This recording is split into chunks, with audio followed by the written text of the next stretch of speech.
बोलो विष्णु भगवान की जय। बोलो एकादशी मैया की जय। उत्पन्ना एकादशी का दिन बहुत ही महत्वपूर्ण होता है।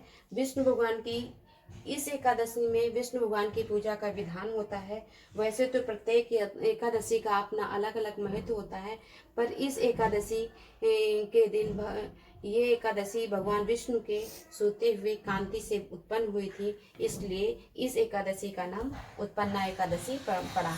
बोलो विष्णु भगवान की जय जय। कथा कुछ इस प्रकार की है।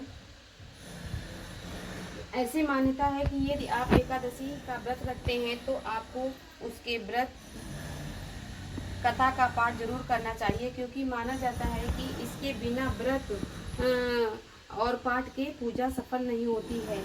एकादशी की व्रत की कई कथाएं प्रचलित हैं। पौराणिक कथा के अनुसार सतयुग में एक राक्षस था जिसका नाम नाड़ी जंग और उसके पुत्र का नाम मूर था। मूर एक बहुत ही शक्तिशाली राक्षस था जिसने अपने पराक्रम के बल पर इंद्र से लेकर यम और अन्य सभी देवताओं पर विजय प्राप्त कर ली थी। इस समस्या का समाधान और मुक्ति पाने के लिए सभी देवतागण शिव जी की शरण में पहुंचे और उन्हें अपनी सारी व्यथा सुनाई। भगवान शंकर ने देवताओं को इस मुश्किल का हल ढूंढने के लिए श्री हरि विष्णु जी के पास जाने के लिए कहा। इसके बाद सभी देवता अपने श्री हरि विष्णु की शरण में पहुंचे और विस्तार से उन्हें सारी कथा कह सुनाई।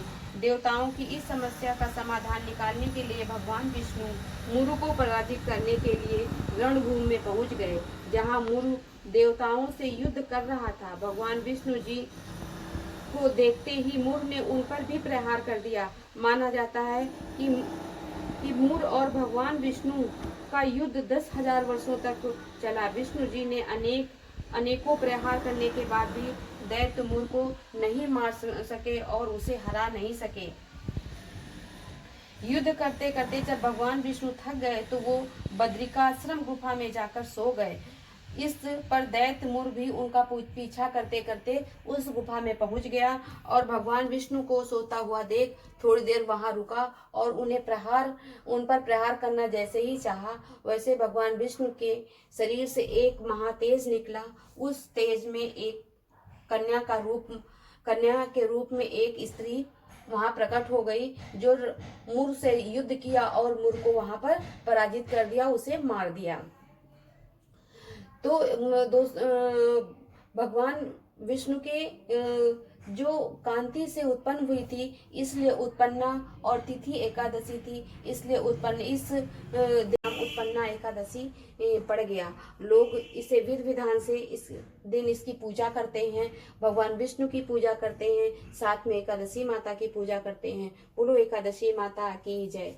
जैसे भगवान विष्णु ने एकादशी माता को जन्म दिया और एकादशी माता ने राक्षस मुरु का अंत किया, उसी तरह हमेशा बुराई पर सच्चाई की विजय होती है। इसीलिए कहा जाता है कि बहुत ज्यादा अनर्थ नहीं करना चाहिए, बहुत ज्यादा लोगों को परेशान नहीं करना चाहिए। फिर एक दिन भगवान आकर उस राक्षस का अंत करते हैं। बोलो विष्णु भगवान की जय। ओम नमो भगवते वासुदेवाय नमः।